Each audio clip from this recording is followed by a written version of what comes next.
గురువుగారు, అవమానాన్ని శృంగభంగం అని అంటారు. ఇందులో శృంగం అంటే అర్థం ఏమిటి? శృంగం భంగం. శృంగం అంటే కొమ్మమ్మ. మామూలుగా మన తెలుగు భాషలో ఇప్పటికీ కొంతమంది అంటుంటారు నీ కొమ్ములు వచ్చాయని. నీ కొమ్ములు వచ్చాయంటే ఏంటి? వాడికి కొంచెం గర్వం పెరిగింది. వాడికి బాగా తాను, ప్రధానంగా దుర్యోధనుడికి ఉండేటువంటిది అదే కదా, అభిమానధనుడు, నేను, నాది, ఇలా ఉంటుంది కదా.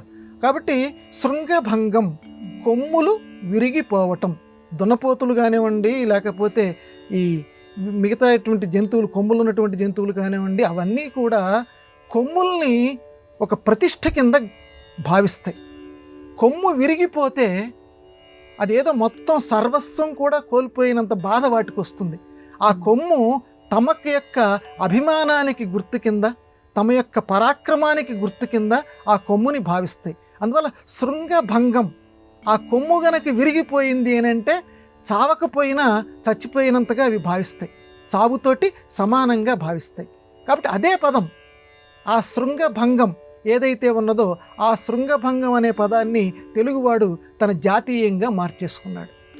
లోకంలో ఏదేదో చెయ్యాలి అనుకుంటాడు, కానీ వీడి కొమ్ములు ఊడిపోతాయి.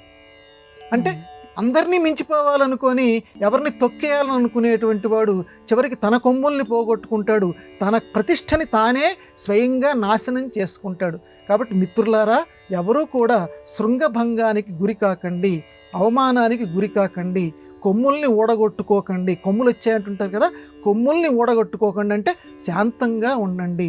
భగవద్గీత చెప్పినట్లుగా సత్వగుణాన్ని పెంచుకోండి.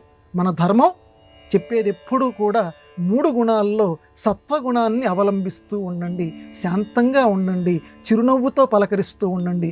కొమ్ములతోటి చక్కగా ఎవరిని పలకరిస్తూ రజోగుణంతో, తమో గుణంతో, హిరణ్యకశిపాదుల యొక్క లక్షణాలు మీలో పెంచుకోకండి అని చెప్పడానికి ఇన్ని అర్థాలు వచ్చేటట్టుగా చిన్న పదంలో, శృంగభంగం అనే పదంలో మన తెలుగువాడు పెట్టాడు. అందుకే తెలుగువాడికి జోహార్.